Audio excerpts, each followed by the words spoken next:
Tenho 156 moedas que pesam ao todo meio quilo e totalizam R$ 34. Sabendo que dentre elas há as de R$1, que pesam 10 gramas cada, as de 50 centavos, que pesam 8 gramas cada, e as de 10 centavos, que pesam 2 gramas cada, quantas são as moedas de cada tipo? Então, vamos analisar as afirmações para a gente poder montar o sistema. Primeiro, vamos chamar de X a quantidade de moedas de R$1. Chamar de Y a quantidade de moedas de 50 centavos e de Z a quantidade de moedas de 10 centavos. Então, a primeira informação que o problema dá para a gente é: tenho 156 moedas que pesam ao todo meio quilo.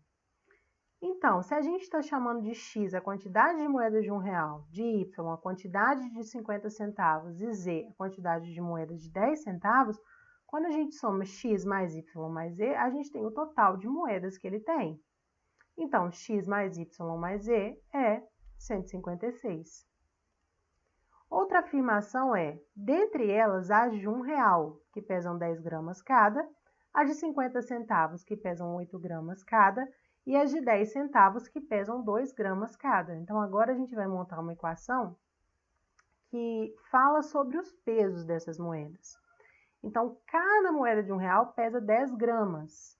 Então, eu vou multiplicar 10 pelo número de moedas de R$1. Cada moeda de 50 centavos pesa 8 gramas. Então, vou multiplicar Y por 8. E cada moeda de 10 centavos pesa 2 gramas. Então, vou multiplicar Z por 2. O problema forneceu a informação de que elas todas juntas pesam meio quilo. Só que como aqui eu estou considerando o peso dessas moedas em gramas, eu preciso passar esse meio quilo também para gramas. Por isso que eu considerei aqui igual a 500, são 500 gramas.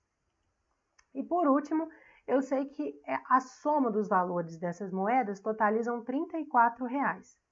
Então, como aqui eu estou considerando em reais, eu vou passar os valores das moedas de 50 centavos e de 10 centavos também para real. Por isso que aqui eu estou tomando 0,5 e 0,1.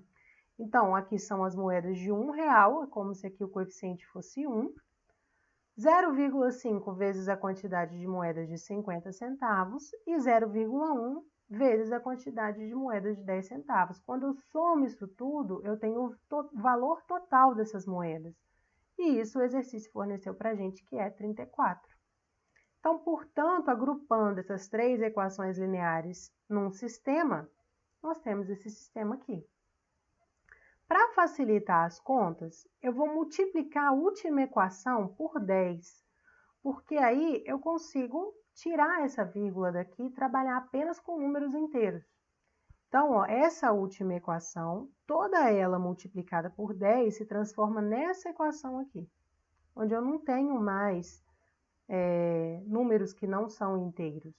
Todos eles são números inteiros. Fica mais fácil da gente fazer as contas. Então, vamos resolver esse sistema. Primeiro, a matriz dos coeficientes, a primeira linha dela é 1, 1 e 1. Por quê? São os coeficientes de x, y e z nessa ordem.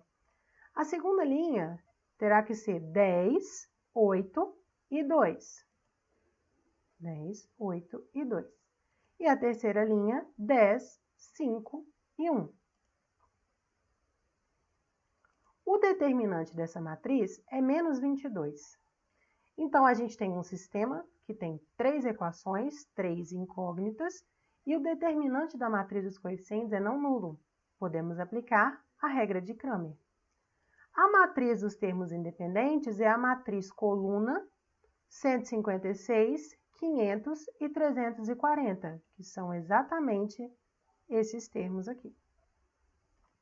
Então, agora que a gente já calculou o determinante, já sabe quem é a matriz dos coeficientes e a matriz dos termos independentes, falta calcular D1, D2 e D3 para a gente descobrir os valores de x, y e z. Então, D1, a gente pega a matriz dos coeficientes, substitui a primeira coluna pela matriz dos termos independentes. Calcula esse determinante, dá menos 352.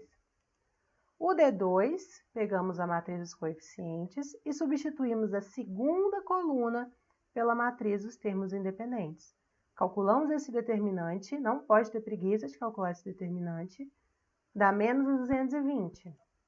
E o D3, substituímos a terceira coluna da matriz dos coeficientes pela matriz dos termos independentes e calculamos o determinante, que dá menos 2.860. Então, vamos agora encontrar os valores de x, y e z. Lembrando que a regra de Cramer, quando a gente aplica a regra de Cramer, sempre temos uma solução única. Esse sistema possui uma única solução, e é essa solução que nós vamos encontrar agora. Então, o x é dado pelo quociente de D1 por D, então é menos 352 dividido por D, que é menos 22, calculamos no slide anterior. Então, x é igual a 16, y é o quociente de D2 por D, que é menos 220 sobre menos 22, que dá 10, e z é o quociente de D3 por D, que é menos 2.860, dividido por menos 22, que dá 130. Portanto, o conjunto de solução do nosso sistema é a tripla 16, 10 e 130. Interpretando isso em termos do problema, o que isso significa? X representava a quantidade de moedas de R$1.